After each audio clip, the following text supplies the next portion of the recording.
Olá pessoal, tudo bom? Hoje vamos falar sobre a disputa do Polo Norte, ou a disputa pelo Ártico. Sim, é isso mesmo que você ouviu. Mas antes de mais nada, eu peço que você se inscreva no canal, curta esse vídeo, compartilhe com seus amigos, que o nosso objetivo é estar levando aí conhecimento para você, tá bom? Se você quiser apoiar o canal, nós temos aqui no link a plataforma do Padrim, onde você pode nos ajudar com qualquer valor, desde R$1 até valores maiores. E conforme você vai ajudando, conforme o seu nível de ajuda, você tem aí várias vantagens, como ter o seu nome anunciado, fazer parte do nosso grupo do Telegram, receber o vídeo em primeira mão, ou mesmo ter aulas comigo, onde você escolhe o tema e ali eu e você e eu juntinho, a gente tem essa aula. Vamos entender um pouquinho essa disputa pelo Ártico, pelo Polo Norte. Durante muitos séculos, o Polo Norte ele foi uma parte inacessível. Você começa uma exploração do Ártico lá no século XIX, mas até 1979, 1980, você tinha uma certa delimitação dos países que têm aí territórios próximos do Ártico. Para ser mais preciso, estou usando aqui um artigo da Unisul, vai estar aqui debaixo no nosso vídeo, para você poder ter acesso a ele. Você tem aí alguns países, tá? Que hoje em dia tem aí fronteira com o Polo Norte.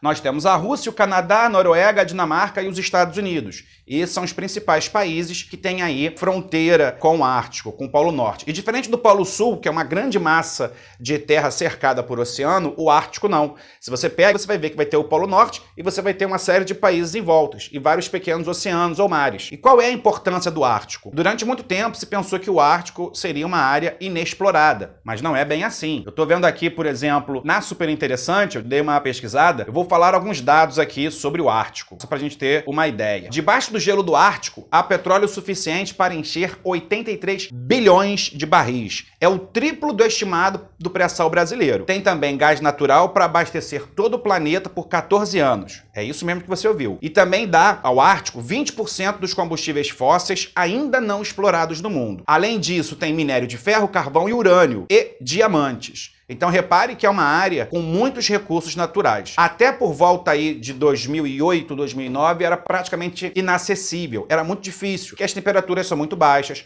a camada de gelo era muito grande. Entretanto, o aquecimento global mudou a figura do Ártico. Todo mundo sabe que o aquecimento global está aí derretendo as calotas polares e no Ártico não seria diferente. Então, atualmente, a Rússia foi a pioneira dos países que têm aí contato com o Ártico. Ela começou a querer explorar o Ártico de uma maneira mais invasiva. Vamos lá, vamos uma pegadinha aqui do malandro. O que acontece é o seguinte, você tem uma lei internacional que diz que você tem aí, todo o país tem uma plataforma continental de acesso ao mar, de alguns quilômetros aí, que você tem acesso. Mas, se você conseguir justificar que a sua plataforma continental é maior, você tem acesso a uma área maior. Eu vou procurar aqui para ser mais exato. Ó, a legislação que tem é a norma da ONU de 1982, a Convenção das Nações Unidas sobre o Direito do Mar, o CDM. E ele fala, por essa lei, um país pode explorar economicamente os recursos naturais e os combustíveis fósseis que estiverem até 370 quilômetros de sua costa. E aí qual é a pegadinha?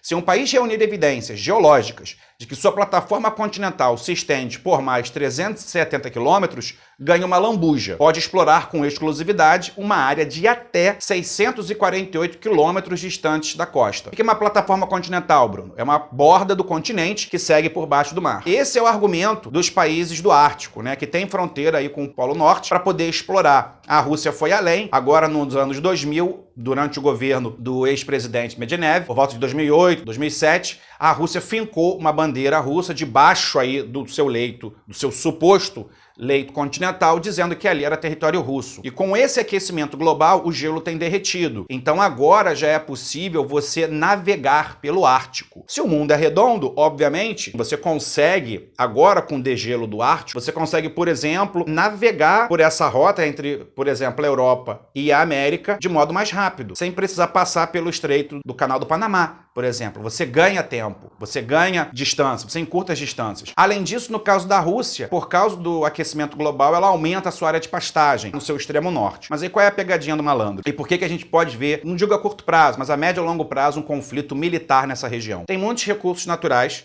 É uma área de disputa, porque cada um vai dizer que tem acesso àquele território ou que tem acesso àquele pedaço do país. E é uma área que já foi de muito difícil acesso, ainda é de difícil acesso, mas é menos por causa do aquecimento global, mas tem um peso geopolítico muito grande, porque quem controla o Ártico vai controlar novas vias de comércio e seus recursos naturais. E a exploração do Ártico em si também é complicada, porque se continuar a exploração, se, por exemplo, há uma empresa petrolífera, tem, sei lá, começa a perfurar lá um poço de petróleo e tem um vazamento, você contamina boa parte do mundo, né? Porque vai de cima e vai descendo. Mas aí qual é a grande jogada? A Rússia já criou algumas bases militares no Ártico, já tem uma frota especializada no Ártico, militares especializados naquele tipo de conflito ou naquele tipo de área. Ela não tá de bobeira. Os Estados Unidos estão atrás e a China foi além. A China, mesmo não tendo contato nenhum com o Polo Norte, também agora, durante a década aí de 2000, 2009, 2009, 2010, 2008 a 2010, ela foi com um navio quebra-gelo chamado Dragão de Gelo e quebrou, começou a explorar e hoje é aliada da Rússia. Os Estados Unidos já têm projetos de permitir que algumas empresas petrolíferas, né, internacionais como a Shell, por exemplo, explorem aquela região e a grande questão é essa: como é que esses países vão resolver isso? Vão até a ONU? Você tem o grupo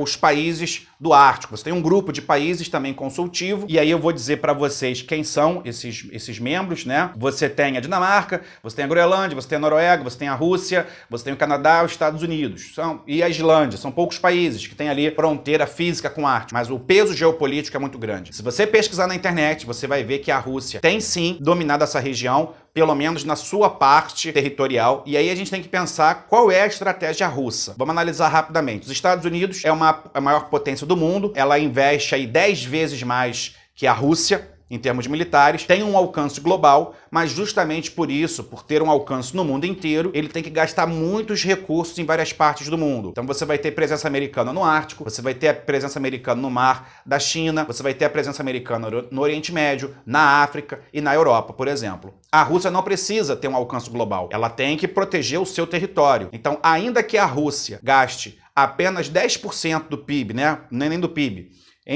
em comparação aos Estados Unidos, a Rússia gasta só 10%. Entretanto, ela está focando em modernizar o seu exército. Não preciso ter o maior exército do mundo, mas eu tenho que ter um exército que possa proteger o meu país, proteger as minhas fronteiras e ter resposta rápida em caso de qualquer ataque. Então a Rússia não precisa estar no mundo inteiro. Ela já é o maior país do mundo. Ela tem acesso rápido, por exemplo, ao Mediterrâneo, né? Se você pega ali pela península da Crimeia, a gente tem vídeo sobre a anexação da Crimeia, ela tem acesso ao Oceano Pacífico, por exemplo. Ela tem agora acesso pelo Mar do Norte, né? Se você pega o Báltico, mas principalmente agora pelo Ártico, já que fica mais fácil para você navegar. Então qual é o projeto da Rússia? É se consolidar. E aí no momento que ela se consolida, ela está aí na frente dos Estados Unidos, não só na presença do Ártico, mas na questão aí de mísseis hipersônicos e em alguns sistemas de defesa, em parceria com a China. Então eu não duvido que daqui a alguns anos a gente possa vir ter um conflito mais sério, pelo menos uma escaramuça mais séria, por causa do Ártico. E as pessoas não têm falado isso não aparece na mídia, porque qualquer merda que dê no Ártico, se o aquecimento global continuar, além de você prejudicar todo mundo, você pode ter um conflito em maior escala. Eu vou deixar aqui embaixo na descrição do vídeo todas as reportagens que eu usei e a matéria da Uniasul, mais precisamente o artigo do Leonardo Gabriela, desencadeamento de disputas territoriais no Ártico com o avanço do aquecimento global. Foi feito aí por Leonardo Agostinho Tomé Júnior e a Gabriela Bernardo Soares, tá? Vou deixar aqui caso você queira aí ter acesso e ler com mais calma. E aí eu pergunto a você, o que você acha sobre essa disputa do Ártico? Ou melhor, você acha que é válido os seres humanos explorarem o Ártico com toda essa questão climática? Sim, não e por quê? Tá bom? Um grande beijo e até a próxima.